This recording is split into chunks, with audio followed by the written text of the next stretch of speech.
welcome back to the RC How-To Playlist with your host, me, Honda Dash.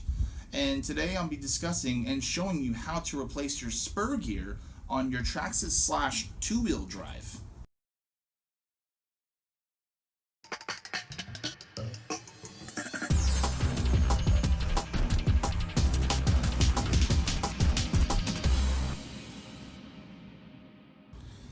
Okay, so we're going to be placing the stock spur gear on the TRaxxas / two-wheel drive with this part number 4686, and this is the 86 tooth spur gear. A lot different from the TRaxxas four-wheel drive / might I add, and also a lot easier. After this video is done, or even during this video, you're going to be thinking, kicking yourself in the teeth, thinking, man, that's so easy. Why not even just think about that? So anyway, first thing you're going to do is take your top off your car.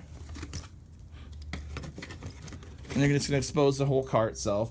And you'll notice here on the rear of the car, there's your spur gear housing right here.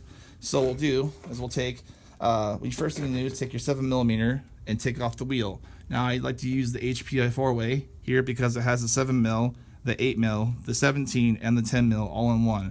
So it's a lot easier. Plus it's a lot bigger and it's easier to handle while taking your tires off as opposed to the stock 4-way that comes with most of the flashes and the stuff.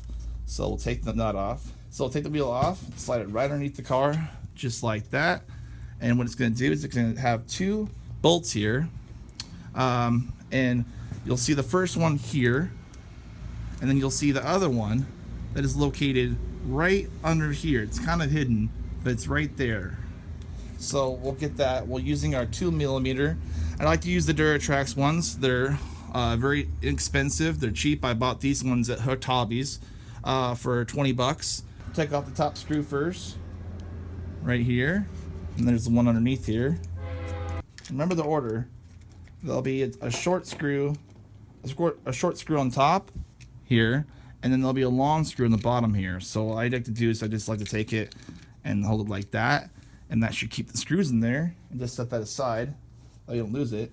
Now I've exposed the spur gear here, and there should be there's three nuts right here. And those are 2.5mm, so take your 2.5 there and just take off those. Now these ones are kind of, if they're in there tight, you just take your thumb right here and then you just put your thumb right where the screw pops out, just like right there, and that should hold it in place, allow you to untighten it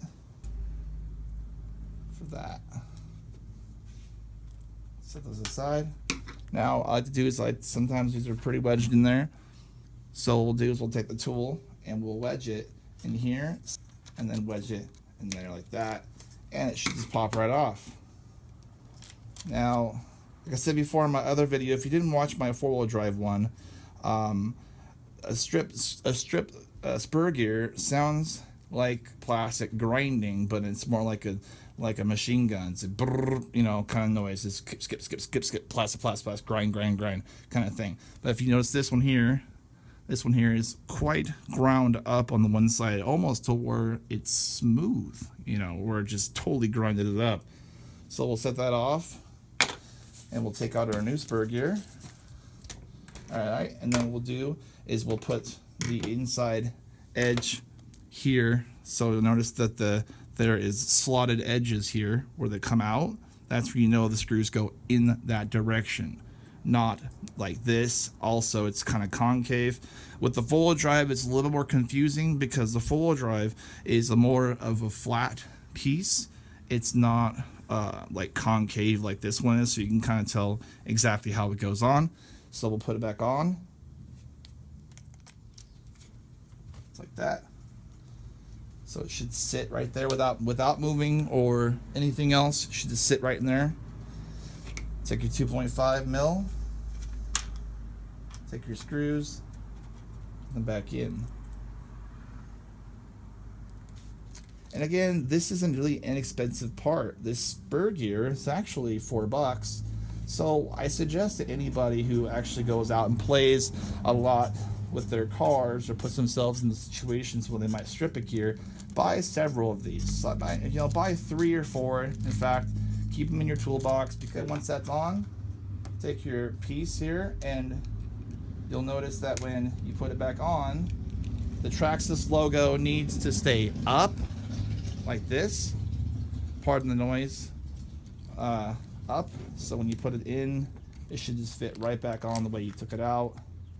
And if you still have your screws in there like I did, it should be pretty easy to set back into place. Sorry, make sure, like I said, everything else is the same. Make sure you tighten just enough where it's snug and it gives you a little bit of resistance, and don't over tighten because you will strip the plastic threads that are in here, and you don't want to do that.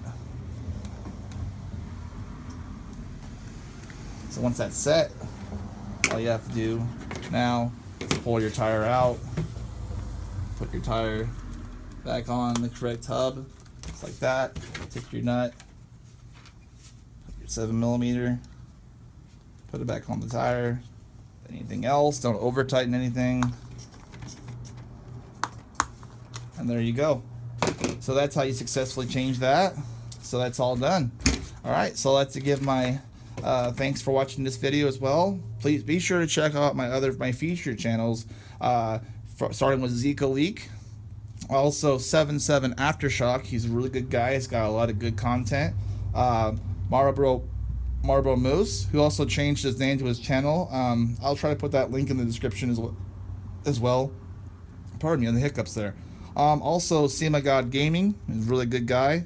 So I'm in Honda Dash. Thanks for watching this video. I hope that you like and subscribe and have fun bashing and crashing. If you'd like to leave any comments or suggestions, please do them in the section down below. Also, if you'd like to see more of my videos, please hit that subscribe button. Also, I greatly appreciate it if you do watch my videos, please hit that like button as well. If you'd like to contact me, I'm on Facebook, Instagram, and Twitter.